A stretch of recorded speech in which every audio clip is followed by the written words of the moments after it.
Buenos días. Yo hoy les voy a hablar acerca del glaucoma por cierre angular y en qué estamos hoy día en el 2025.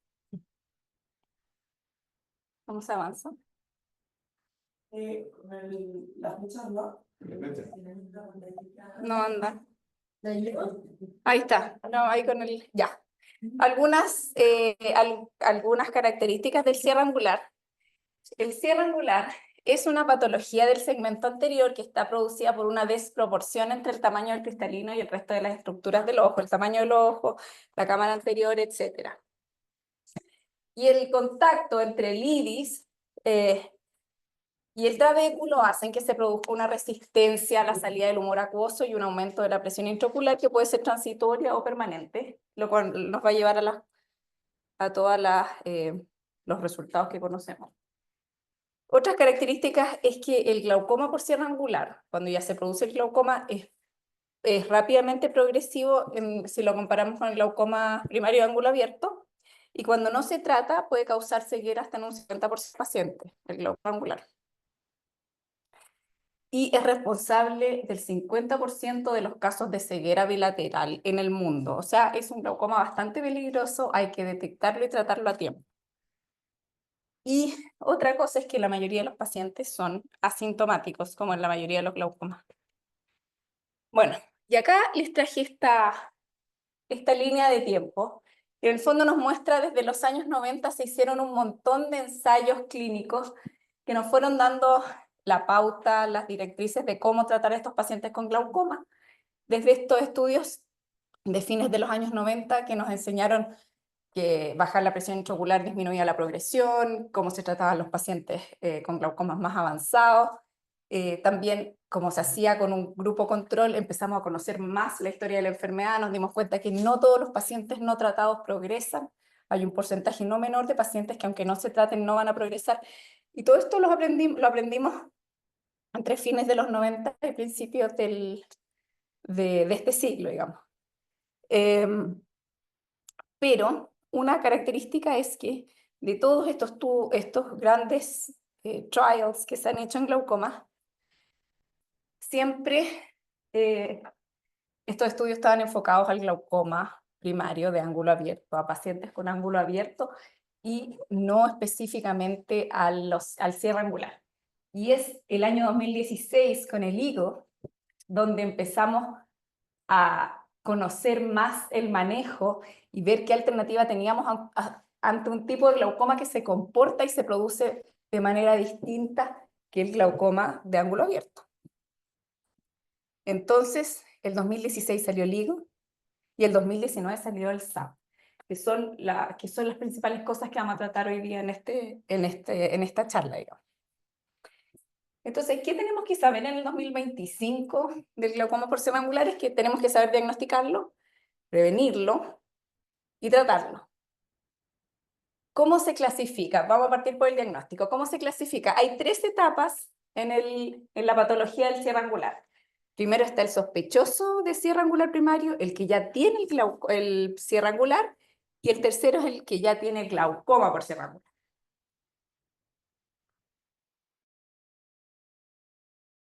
Primero, el trayecto pigmentario de 180 grados.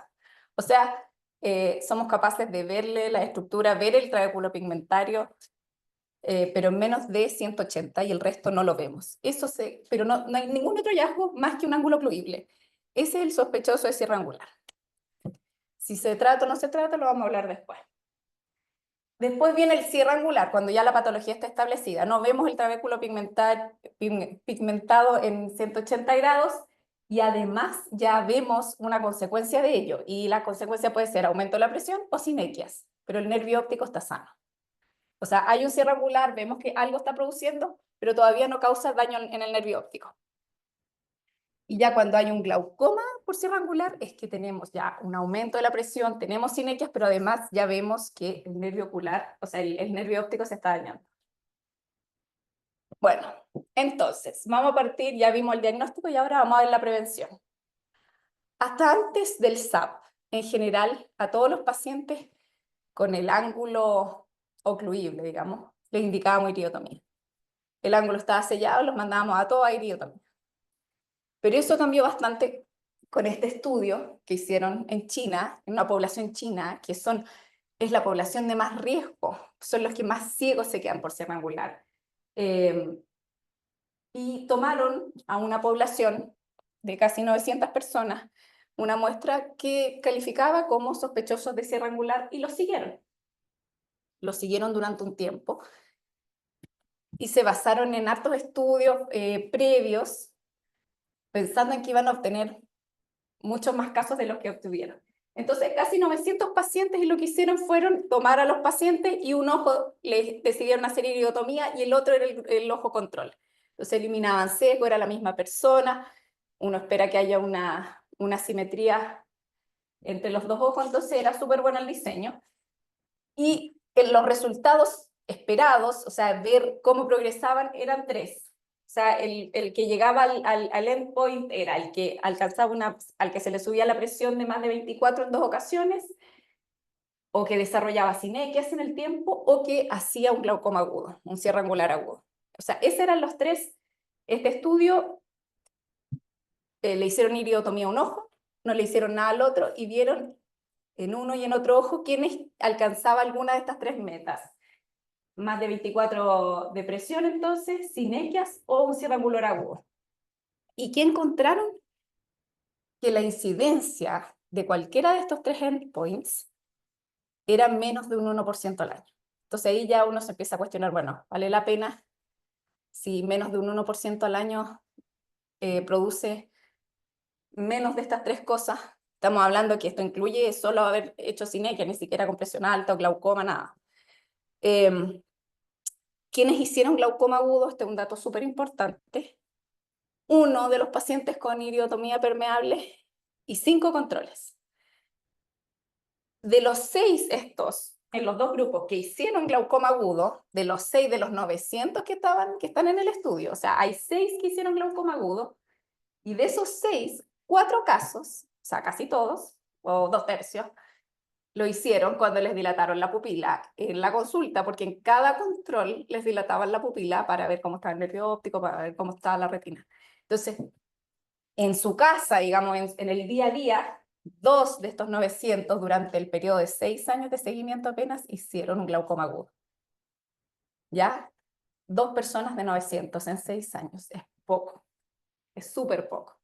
Estamos hablando de una población de alto riesgo. Sí podemos decir que la incidencia de presentar cualquiera de estos signos de cierre angular bajó en un 47%, o sea, casi a la mitad. Pero bajar de un 0,8, que era, o sea, menos de un 1% al año, a un 0,4, ¿vale la pena tratar a tantos pacientes para bajar de 1 a 0,5, o en realidad va a ser más exacto, de 0,8 a 0,4% al año? Súper poco. Entonces, ellos determinaron que el número necesario a tratar para prevenir un caso de cierre angular estamos hablando de estas tres cosas, era 44. Pero eso puede incluir que el paciente hiciera una sinequia, o sea, ni siquiera era un daño severo. Había que tratar 44 pacientes para prevenir un caso de desarrollo de sinequia o de que se le subiera la presión, ni siquiera un caso tan dramático, ¿ya? Y para ya prevenir una pérdida visual, había que tratar a 126 pacientes. Entonces, es demasiada gente, o sea, como medida de salud pública, esto no va. O sea, tener que tratar a 126 para prevenir un caso es demasiado. Bueno, ellos también estudiaron y vieron la configuración del ángulo y cuánto mejoraba, cuánto se abría el ángulo, y efectivamente después de la iridotomía se abre el ángulo, pero después con el tiempo el ángulo igual se va estrechando, pero de todas formas se mantiene más abierto que en un ojo que no se le ha hecho una iridotomía. Bueno, entonces, espérenme. Entonces, la conclusión de este estudio SAP es que la iridotomía a diestra y siniestra, a todos los sospechosos de cierre angular, no es recomendada, no vale la pena, ¿ya? Porque la incidencia es baja de los eventos y estarle haciendo a todos iridotomía no vale la pena, no es costo eficiente. Pero a quienes sí tenemos que hacerlo, y esto es una cosa importante para los becados, porque en medicina nunca, nada es 100%, y hay pacientes a los que sí hay que seguirlos tratando, aunque tengan aunque sean solo sospechosos de cierre angular. A quienes con un ángulo estrecho, digamos, sí les voy a recomendar sí o sí la iridotomía, a los pacientes con un ojo único, porque ¿para qué nos vamos a estar arriesgando en un ojo único que haga un cierre angular, etcétera? Si tiene el ángulo ocluible y tiene un ojo único, iridotomía. Un paciente vulnerable, un paciente con Alzheimer que vive en un hogar o cualquier otro tipo de deterioro cognitivo, digamos, que puede que el paciente no diga si tiene dolor, que no diga si está viendo borroso, ese paciente es mejor hacerle una iridotomía. Cuando hay una historia de enfermedad de glaucoma por cierre angular familiar, o sea, mi papá terminó medio ciego porque tenía un glaucoma por cierre angular, o a veces uno ve que el paciente tiene una cámara estrecha y él probablemente no va a saber qué tipo de glaucoma tenía el papá, pero lo más probable es que sea el mismo. Y aunque no con una historia familiar potente, es mejor hacer una iridotomía. Cuando son altos hipermétropes, también mayor de 6. Cuando requieren dilataciones pupilares frecuentes. Los diabéticos que tienen cualquier patología retinal también. Porque ya vimos en este estudio que 4 de los 6 que hicieron un evento en 6 años fueron en la consulta cuando se les dilató las pupilas. Y los pacientes que usan antidepresivos u otros anticolinérgicos también. Y lo otro, pacientes que viven en zonas rurales, que les gusta irse a hacer trekking a la montaña por 2 semanas. Esos pacientes que no van a tener, que si yo veo que tienen riesgo y que si se hacen un glaucoma agudo no van a tener acceso a una urgencia oftalmológica, es mejor también hacerle una iridotomía. Bueno, pero en este estudio se quedaron un poco, encontraron que fue tan baja la incidencia, digamos, de todos estos eventos que alargaron el estudio a 7 años más. Originalmente el estudio iba a ser más corto, se alargó a 6 años por la baja incidencia que tuvieron, y después de la primera publicación siguieron a los pacientes, aunque perdieron como la mitad, pero los siguieron por 14 años, hasta completar 14 años. Y acá sí hubo tuvieron una mayor cantidad de pacientes que hicieron cierre angular, digamos. Y el riesgo con la iridotomía disminuyó en un 70%. El punto es que, claro, en 14 años, un paciente que partimos controlándolo a los 60, ya en 14 años tiene 74, claro, el cristalino siguió creciendo y es más probable que ese paciente haya requerido una FACO antes. O sea, si yo lo sigo siguiendo a lo mejor a los 80, claro, cada vez vamos a tener más y más pacientes que llegan a eso, pero vale la pena haberles hecho una iridotomía o esperar o la otra opción es esperar y cuando ya tengan catarata, no esperar a que esté tan avanzada y sacarle la catarata. Bueno, aquí el NN, el número necesario a tratar para prevenir un endpoint en 14 años fue 12,35. Pero, o sea, ya fueron menos, había que tratar a 12 para prevenir. Pero la gran mayoría de estos casos fue solo para prevenir sinequias. No se les subió la presión, no tuvieron glaucoma.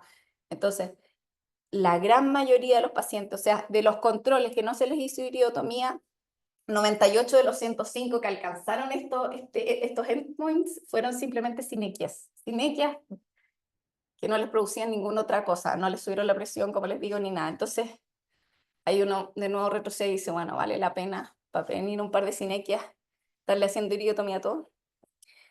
Y lo que se encontró sí en este estudio es que los ángulos más estrechos y los que tenían una mayor presión intraocular inicial tenían más riesgo de hacer un cierre angular primario. O sea, si yo veo un paciente que tiene la cámara muy estrecha, igual hay que cuestionárselo. Ese que tiene un poco periférica, pero no es tan terrible, es más probable que no haga nada, pero si la cámara es muy estrecha, ahí uno puede tener también una inclinación a hacerle más la iridotomía. Bueno, y vamos a ver algunas cosas prácticas. Los mecanismos de cierre angular se clasifican como primario, que es el bloqueo pupilar, o el iris plató o el rollo de iris periférico. O sea, por patología bien anterior. Y el secundario se llama así y es una clasificación, no es que necesariamente secundario. Está el facomórfico, que es por la forma o la localización del cristalino. Y esto es importante. Casi todos los pacientes tienen un componente facomórfico, porque los mismos ojos que a los 10 años, a los 60 o 70, tienen que el ojo siempre ha sido corto, pero lo que cambió fue el cristalino. Todos tienen, pero en el fondo, cuando decimos facomórfico es porque hay una catarata intumescente y vemos que es un ojo que realmente ese cristalino creció de repente y creció mucho, ¿ya? Los otros tipos secundarios son el glaucoma maligno o la efusión uveal. Y acá me voy a detener un poco. Es súper importante diferenciar si es primario o secundario, porque si el paciente es un cierre angular agudo, la diferencia de tratamiento cambia bastante. La efusión uveal, los pacientes, por ejemplo, que toman topiramato, si llega un paciente joven con un glaucoma agudo bilateral, no hay que hacerle iridotomía, hay que suspenderle el topiramato si es que está tomando. La iridotomía no va a ayudar en nada, porque no es, el problema aquí es la efusión uveal, y eso se va a pasar, claro, le vamos a dar todos los medicamentos para bajar la presión, pero no hay que hacer iridotomía. Ya hay que suspender el medicamento que lo está produciendo. Entonces, como les dije, porque hay que diferenciar si es primario o secundario. ¿Y cómo lo vamos a ver? En el primario vamos a ver un iris bombé y hay que ir al tiro al otro ojo. Y ese nos va a dar la pauta. ¿Por qué? Porque si el otro ojo tiene una cámara que no es estrecha, entonces hay que pensar que el cristalino a lo mejor tiene una debilidad zonular y se está yendo hacia adelante, o que el cristalino tiene una catarata intumescente y está creciendo mucho, y esos pacientes que tienen, que se clasifican como secundarios, hay que darles atropina en el momento si hacen un glaucoma agudo y no pilocarpina como uno hace normalmente, porque hay que tirar el diafragma hacia atrás y eso lo hace la atropina. Si yo doy pilocarpina, como hago con la gran mayoría de los glaucomas agudos, puedo empeorar el glaucoma agudo en los casos secundarios. ¿Ya? Entonces siempre ustedes miran al paciente, compárenlo con el otro ojo. Ya, entonces ya diferenciamos si era un primario o era una cosa más inducida por el lente o una efusión uveal o lo que sea. Y ahí empezamos el tratamiento de un paciente que nos llega con el cierre angular agudo. Le damos acetazolamida o manitol, dependiendo si tolera o no la vía oral. Pilocarpina, 2% si tiene iris claro, 4% si tiene iris oscuro. Cuando son secundarios les damos atropina, no les doy pilocarpina, y todos los medicamentos para bajar la presión y la inflamación. Y ojalá que el paciente se acueste con la cabeza hacia atrás para que el cristalino ojalá se vaya para atrás y se abra un poco el espacio, para sacarlo del glaucoma agudo, digamos. Una hora después los mido. Si la presión sigue alta hay que intentarlo con un cotón o con el gonio. Y si disminuyó, le hago una iridotomía. Si la presión persiste alta, ¿qué se puede hacer? Si ya le puedo repetir las gotas y si persiste alta, una iridoplastía. Algunos plantean una iridotomía quirúrgica, otros no son tan a favor de eso porque podría producir un glaucoma maligno. Y hay un estudio en el Moorfields donde vieron que los pacientes refractarios con glaucoma agudo les hacían ciclodiodo y andaban súper bien. Acá yo nunca lo he visto, pero se supone que es una alternativa para un glaucoma agudo refractario a todo, hacerle un ciclodiodo. Bueno, y por último, ¿qué es lo que hacemos hoy por hoy cuando llega un paciente con un cierre angular con consecuencias ya? Y eso, el estudio que nos dijo qué hacer es el ICO del año 2016, donde los pacientes que tenían cristalino claro, porque con catarata y un cierre angular hay que operarlo de catarata, pero en el fondo pacientes mayores de 50 con cristalino claro, que tuvieran ya daño por glaucoma o que tuvieran presiones mayores de 30, que cumplieran cualquiera de esas dos cosas, se randomizaron a hacerle FACO o el tratamiento clásico. ¿Y ¿Qué se logra con la FA con el cierre angular? Mejorar la agudeza visual. Estos pacientes son casi todos hipermétropes y por lo tanto les mejora harto la calidad de vida si uno les saca el cristalino. Obviamente se aumenta ya en forma definitiva la cámara anterior. La FACO puede romper una crisis de cierre angular, sí, aunque el problema es que operarlos muy luego después del glaucoma agudo, la cona está más edematosa y eso puede ser un poco más complicado. Y obviamente a largo plazo va a disminuir la FACO la formación de sinequias y de glaucoma por cierre angular. Básicamente este estudio demostró que si le saco el cristalino a la gente le mejora la calidad de vida y que a largo plazo el control de la presión es mejor. ¿Qué pasa si un paciente dice yo no me quiero operar? No hay problema, se trata como lo hacíamos antes, se le hace una iridotomía, se le da medicamento y la verdad es que se mantuvo bastante, o sea, la presión intraocular fue en promedio 1 milímetro de mercurio más baja en los pacientes que se les hizo FACO versus los otros. Pero ¿cuál es la gran ventaja? Que estos pacientes a los que se les hizo FACO reportaron una mejor calidad de vida, como les digo, porque se sacaron sus lentes de lejos por lo menos. Y como la gran mayoría de estos pacientes que se les hizo FACO quedaron sin gotas, versus la gran mayoría de los que se les hizo iridotomía que sí estaban tratados. Entonces, bueno, si alguien opta por hacerse iridotomía y echarse gotas en forma definitiva, no hay problema. Lo más probable es que ande igual, casi igual de bien. Claro, va a seguir con sus lentes, pero va a andar bien igual. No es un pecado hacerle iridotomía y seguir con gotas. Pero claro, si es un paciente más cómodo, que quiere ver mejor y que aspira, ojalá, a no usar gotas, lo primero es partir por sacarle el cristalino. Bueno, y esto es lo que estamos hablando. Cuando se hace una FACO hay mayor estabilidad de la presión a largo plazo, se requieren menos gotas, requirieron menos cirugías de glaucoma después los pacientes que fueron sometidos a FACO, les mejoró la agudeza visual, mejor calidad de vida y por lo tanto es mayor el costo-efectividad a largo plazo. Entonces, como conclusiones, ¿qué podemos decir de esta patología? El sospechoso de cierre angular hoy por hoy, si no es PAX Plus, si no tiene todos estos factores de riesgo que vimos, que ojo único, que vive lejos, bla, bla, bla, un paciente común y corriente sin un factor de riesgo, lo observamos.